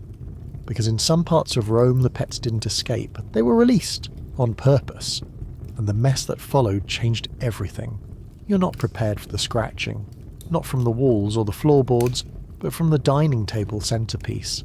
A gilded pedestal of polished marble, flanked by silver wine pitchers and crusty remnants of olive tapenade, and perched atop it like a diabolical crown is your pet monkey. It's supposed to be a status symbol, that's what they told you. A fashionable novelty to impress dinner guests. Instead, it's halfway through mauling a fig tart and is now methodically urinating on your cousin's lap. He is too polite to scream, "This is fine. This is what wealth looks like." Owning exotic pets in ancient Rome wasn't just an eccentric hobby for the absurdly rich. It was a grotesque arms race of who could outweird whom at the villa. The rich didn't want just a dog. They wanted a leopard on a leash, or a flamingo in the atrium, or, in your case, a North African monkey wearing a little gold collar and a loincloth. It was technically illegal to bring in some of these animals without the right permits, but Rome was a city built on loopholes. And bribes. Mostly bribes. Now this might sound vaguely charming, like a drunken aristocrat's version of a petting zoo, but the problem wasn't the monkey's behaviour. It was that no one had invented the concept of animal control. That meant if it bit someone, it was a civil matter. If it escaped and flung itself into a neighbour's pool during their daughter's coming-of-age ceremony, well, then things got legal and spiritual very fast. The Romans imported their exotic pets from every dusty corner of the empire. Monkeys came from Numidia, peacocks from India, ferrets from Gaul. But few were prepared for what actually living with these animals entailed. Monkeys in particular were a disaster. According to naturalist Pliny the Elder, monkeys were seen as clever imitators of humans, which Romans considered delightful, until one of them learned how to pick locks or dismantle plumbing. Yes, plumbing. Rich Romans had lead pipe aqueduct systems leading directly into their homes. More than a few dinner parties ended with guests being sprayed in the face with tepid bath water, all because someone's pet simian figured out how to twist the bronze knobs off a private fountain. And if it wasn't water damage, it was hair removal. Roman monkeys, for reasons unknown to even Jupiter, had a fondness for yanking out wigs. Imagine you're reclining at a banquet, mid-sentence about land taxes, and a little hand darts from under the table, yanks off your toupee and scampers across the room like it just won a prize. This was not rare. This was considered moderately amusing if it wasn't your wig. But perhaps the most uncomfortable truth is how the Romans treated these animals when the novelty wore off. Unlike a modern household, where a troublesome pet might be rehomed or trained, Romans tended to default to either abandonment or casual sacrifice. Exotic animals that misbehaved might find themselves repurposed as entertainment in the arena, which was unfortunate news for both the monkey and anyone sitting in the front row. Some pets were even trained to perform. There are records of monkeys made to walk tightropes at private parties, parrots taught to recite crude political slogans, and snakes kept in glass vessels as conversation pieces. One wealthy Roman supposedly owned a pet lion that had been declawed and fed exclusively on milk-soaked bread.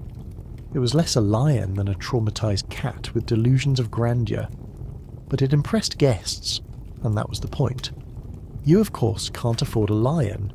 You have your monkey. and today it has decided to decorate the guest bedroom with the entire contents of the latrine. You'd like to pretend this was a one-time event, but the truth is Roman pets were not trained. They were displayed.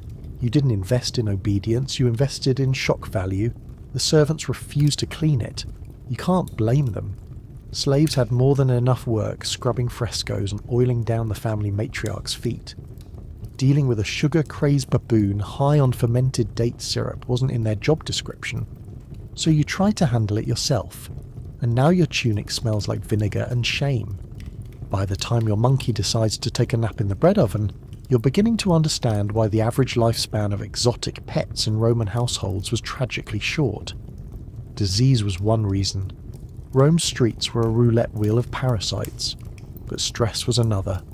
Monkeys, peacocks, even dogs weren't meant to be locked inside smoky villas and force-fed mulled wine during Saturnalia. And yet that's exactly what happened. Roman poets occasionally wrote about their animals. Martial, the famously bitter satirist, described the deaths of pets with the same dark sarcasm he used to discuss funerals. One poem, describing a dead parrot, ends not in grief, but in petty snark about its owner's poor taste. Even in death, animals in Rome were often judged by how well they had performed socially. If your monkey got too wild, there was always the fallback plan: donation to a temple. Some religious sanctuaries accepted animals as offerings, especially if they were rare or funny-looking. It didn't mean the animal would live out its life in a pastoral wonderland. It meant it would be chained to a statue of Minerva until someone forgot to feed it. And in the city of Rome, forgetting was a civic pastime.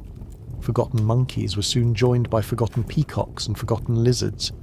There are graffiti records in Pompeii of locals complaining about loose pets scratching their doors and shrieking at night. Imagine trying to sleep while someone's former dinner party attraction screams from your rooftop like a vengeful demon. But maybe the worst part wasn't the noise, it was what these pets ate. Because Roman trash collection didn't exist, pets usually foraged, and they didn't have kibble, they had garbage. Sometimes they had worse. There are documented cases of monkeys and parrots learning to steal food from temple altars. This was not just inconvenient, it was blasphemy. Temple guards were known to execute animals on the spot for such offences. Your monkey, if caught nibbling sacred olives offered to Jupiter, could be clubbed to death in the forum while you watched from the crowd. You might even have to pay a fine, not because you were negligent, but because your pet offended a god. Roman law was flexible like that, so by the end of the week you've stopped telling guests you own a monkey. You now refer to it as an experimental house spirit, a miner's deity of chaos, something between a pet and a punishment. And as it swings from the rafters holding a goblet it definitely stole from your neighbour, you realise you've made a terrible mistake. Not just by owning a monkey, but by believing that Roman pets were anything like modern pets. They were symbols, misbehaviours wrapped in fur and feathers, and sometimes in the middle of the night they screamed just loud enough to wake the entire street. Next time, you'll just get a cat. Probably. Unless you're unlucky enough to pick one that belongs to a cult. You had dreams of bringing home something regal. Not just any animal, but a creature whispered to be divine.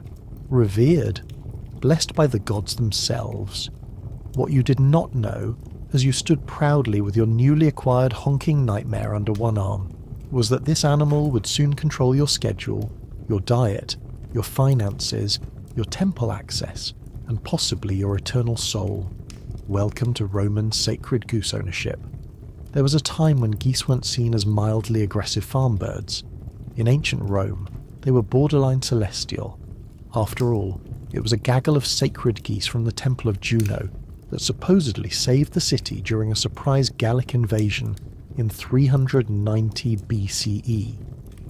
While everyone else was asleep, drooling through their dreams of olives and conquest, these geese honked loud enough to wake the guards and alert them to the stealth attack. From that moment on, the geese were revered, celebrated, overfed, and from a behavioural standpoint completely ruined. These geese were not normal birds, they were official temple animals, which meant they had legal protections, temple attendants, and their own allocated food budget. You, of course, were not one of those temple attendants. You were a civilian who thought it might be charming to own one at home, and this decision would come to define the rest of your waking life in flapping, honking, unrelenting chaos. The first thing you noticed was the diet. These were not birds who ate crumbs or weeds. They demanded proper offerings, and not just any grain. It had to be spelled wheat, barley soaked in milk, and occasionally bits of sacrificial cake dough kneaded with goat fat. If you didn't offer them something sacred enough, they would let the entire neighbourhood know.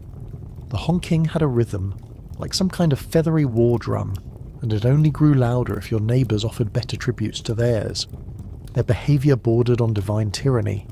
Roman sacred geese were known to strut in and out of homes uninvited, pecking guests, chasing children, and occasionally blocking doorways like feathered guards of purgatory. But you couldn't kick them or scold them. They were sacred. Striking one could land you with a fine, a temple curse, or worse, public ridicule. You didn't just offend a bird, you offended Juno herself. Worse still, sacred animals in Rome had attendants known as victimari who managed their care. You did not have a victimarius. You had yourself, your sandals, your bleeding shins, and your slowly deteriorating mental health. Geese required daily rituals.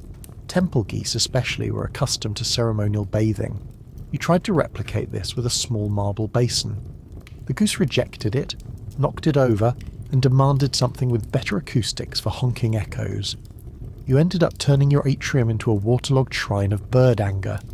And the droppings. Oh, the droppings. These were not the innocent pellets of a backyard duck. These were divine waste products. Roman sources, when not reverently describing their behaviour, make casual note of their excessive filth. Pliny the Elder even hints that too many temple geese in one space could drive off priests. You understood this now. Every flat surface was a danger zone, your sandals squished with regret. Socially, things were no better. Owning a sacred goose was not like owning a noble hound or a sleek Egyptian cat. It was loud, it was controversial. It was treated by some as a badge of divine favour, and by others as an invitation to gossip. Neighbours whispered that you were seeking favour from Juno improperly, or worse, attempting to raise divine omens on your own property. Roman religion was not a free-for-all. There were rules, priesthoods, procedures. You had unintentionally started a private cult with 0 followers and 1 aggressively devout bird. Then came the festivals. Every July, the Roman calendar included a ceremony called the Supplicia Carnum, the punishment of the dogs, in which garlanded geese were paraded through the city on fancy cushions while dogs were ceremonially mocked or beaten.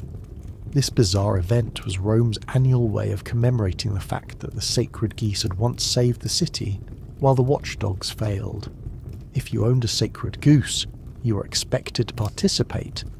That meant parading your bird in public, feeding it celebratory cakes, and possibly wearing a laurel crown yourself while people watched you try not to get pecked in the face. There were even beliefs that sacred animals could carry the divine will of the gods through their behaviour. If your goose honked at someone, it could be interpreted as divine disapproval. If it flapped its wings and charged a guest, that person might be considered cursed, or lucky, or a future emperor. Honestly, it depended on the augur you asked. Either way, people started avoiding your house entirely. The goose had taken over your social calendar. Some Romans believed that geese could detect lies, demonic possession, or impure sacrifices. You hadn't had a pure meal in weeks. Every time you tried to eat in front of your goose, it stared into your soul like it was judging your calorie count and spiritual cleanliness. You started eating in the storage closet just to escape the honking gaze of judgment. Of course, selling the goose wasn't an option. Selling a sacred animal was sacrilege unless sanctioned by a priest. You'd have to go through an official ceremony, pay a fee, and offer a substitute animal of equal or greater holiness. Have you ever tried to out-holy a goose? It's not easy. You considered a turtle dove, but it lacked the aggressive sanctity. A peacock was too ostentatious, and a goat was just a goat. You were stuck. The worst part? Geese live a long time. Some lived for over 20 years. That was 20 years of honking, feasting, judging, and parading. 20 years of wondering if your neighbours secretly reported you to the temple authorities. 20 years of cleaning feathers out of your fountain and hoping Juno would be merciful. In the end, you didn't own the sacred goose. The sacred goose owned you. You thought it would be charming, exotic, a symbol of wealth, worldliness, and just enough chaos to make you appear fun at dinner parties. So when the merchant from Cyrenaica opened a wicker crate and a tiny primate blinked at you through the dust, you handed over more sesterces than your entire kitchen staff made in a year, and just like that, you became the proud and completely unprepared owner of a North African monkey in the heart of Imperial Rome. It didn't take long for the problems to begin. For starters, there were no official monkey handling guidelines in Roman pet culture. Dogs had leashes, cats had temples, birds had cages, and snakes were at least quiet. But monkeys came with teeth, fingers, human-level spite, and absolutely no sense of divine order. Within days, your toga had been shredded, your wax tablets were chewed beyond recognition, and your prized bust of Julius Caesar had been found with 2 fig slices shoved in its eyes. The monkey was not cute. It was chaos incarnate. A furry little omen of regret that could open amphora, scale walls, and hide behind draperies just long enough to wait for guests. Some Roman elites adored their monkeys. Wealthy women carried them around like accessories, dressing them in miniature tunics and feeding them candied nuts from silver trays. They were status pets, like the peacocks and parrots, meant to provoke jealousy and applause. But there's a reason you don't hear much about long-term monkey ownership in ancient literature. It's because the applause quickly gave way to lawsuits. Romans had a law called actio de paupery, which let people sue pet owners if their animal caused damage. Your monkey didn't just cause damage, it started minor civil wars at garden parties. It stole figs from shrines, ripped scrolls out of philosophers' hands, and once bit a senator's sandal. You found yourself in court, trying to argue that the monkey had acted in self-defense against excessively shiny shoes. Feeding it was another problem. This was not a wheat-eating farm animal. It demanded fruit, nuts, roasted meat scraps, and honey-dipped berries. You found yourself hand-feeding it boiled quail eggs at midnight while it stared at you like an emperor who had just ordered a public execution. And the more you fed it, the bolder it became. Romans believed monkeys had souls. Sort of. Pliny the Elder noted their cleverness with both admiration and suspicion. There was an unease in Roman thought about animals that mimicked human behaviour. Monkeys were seen as uncanny. They were entertainers in arenas, pets in noble homes, and occasionally used in religious satire to mock human vanity. You started to suspect your monkey had absorbed all of that cultural baggage and decided to lean into it like a method actor. It began performing for strangers, stealing jewellery, and then placing it in your bath as some kind of bartering ritual. One day, it climbed a neighbour's roof and screamed until someone brought it grapes. You became known as the monkey household. This was not a compliment. Worst of all was the smell. No matter how much rose water you dabbed behind its ears, the monkey stank. It sweated like a Roman labourer in a bread oven and smeared fruit pulp on every surface it touched. Your villa began to smell like a perfumed latrine. And because monkeys were still rare and symbolic of wealth, you couldn't admit to anyone that you hated it. You just smiled through gritted teeth while it yanked the beads off your guests. Even funerals weren't safe. Monkeys were not quiet mourners. Yours once burst into a family procession, threw olives at the priest, and urinated on the funeral mask of a great-uncle. Half the family gasped. The other half tried to stifle laughter. You lost your inheritance that day. There were attempts to train it, of course. Roman entertainers used monkeys in stage acts and travelling circuses, teaching them to mimic soldiers or play crude instruments. You hired one such trainer. He lasted 3 days. He left with scratches, a bald spot, and a firm belief in the wrath of Mars. Eventually, the monkey developed a taste for wine. Roman taverns were everywhere, and yours learned to sneak cups off low tables, get drunk, and then try to wrestle your dinner guests. It wasn't long before you caught it wearing one of your laurel wreaths and posing in front of the mirror, holding your wax seal. You tried giving it away, but no one would take it. Too many lawsuits. Too many bad omens. One priest said it looked like it was carrying the ghost of a failed emperor. You weren't even sure what that meant, but you started locking the wine cabinet. At night, it climbed into your bed like a hairy, twitchy roommate and stared into the dark as if it could see ghosts. You began sleeping in the servants' quarters just to escape its tiny feet. You hadn't lived in your own room in months. The monkey had taken over. Eventually it grew old, but it didn't get gentler. It got louder, angrier, fatter. You fed it grapes and prayed to Mercury for peace. But even Mercury wouldn't help you now. You had made your offering. You had chosen the path.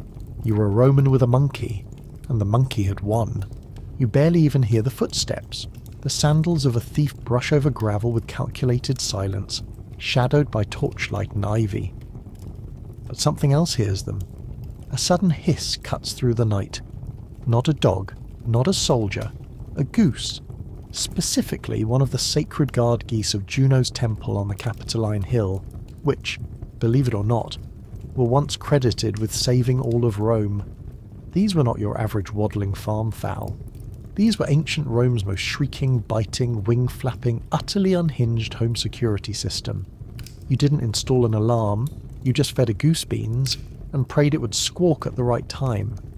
Romans were so impressed by the geese's infamous noise that after one supposedly warned of a Gallic invasion in 390 BCE, wealthy elites began to replace their dogs with them. But here's the thing. Geese are geese. You don't train them. You endure them. They bite your guests, chase your children, and scream at wind. They are equal parts poultry and psychological torment. And yet, in the aristocratic villas of Rome, these feathered devils were paraded around as a sign of vigilance and piety. Owning one was like saying, I value security, but I also want to suffer emotionally. Romans believed they were sacred to Juno, queen of the gods, and thus keeping one was a double win, divine favour and pest control. But in practice, what you got was more like divine chaos and a poop-covered atrium. These geese were so temperamental that household slaves had to create entire feeding schedules around them. They weren't allowed to be disturbed while eating, bathing or napping. They had moods. If they were displeased, they shrieked until someone bribed them with fruit or scraps. Picture that at 3 a.m. And since their droppings were considered auspicious signs from the gods, many homeowners refused to clean it up, meaning their once pristine marble floors slowly became a honking, stinking obstacle course of divine filth. And gods help you if you got too close to their eggs. Roman naturalist Pliny the Elder wrote about goose eggs being protected with the fury of a lioness, and he wasn't being poetic. There are frescoes in Pompeii showing geese attacking toddlers. It wasn't uncommon for a visiting senator or merchant to get pecked in the shin on their way to a banquet, while the host simply apologised and called it good luck. Now, to be fair, some of the geese did provide a kind of night watch. Their keen eyesight and loud distress calls made them decent at alerting households to intruders. But they also alerted them to moths, shadows, and in one infamous case, a performance of amateur flute music. A senator's entire dinner party had to be rescheduled after one goose began attacking lyre players mid-song.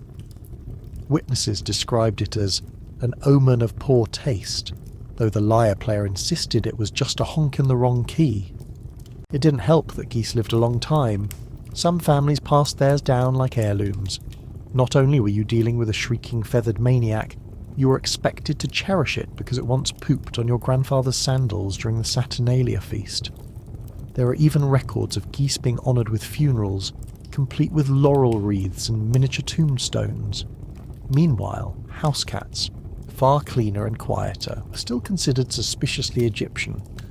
The geese's reputation was so inflated that some were given names like Kustos, Guardian, or Augurium, Omen.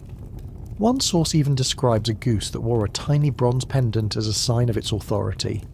If it chased a servant, divine intervention. If it bit your leg, a warning from the gods. If it pooped in the bathhouse, a blessing. In short, being assaulted by a goose was less an accident and more a theological experience, but not everyone was on board with the goose cult. Satirists like Juvenal mocked wealthy Romans who treated geese like oracles, suggesting that some families had more respect for their birds than their daughters.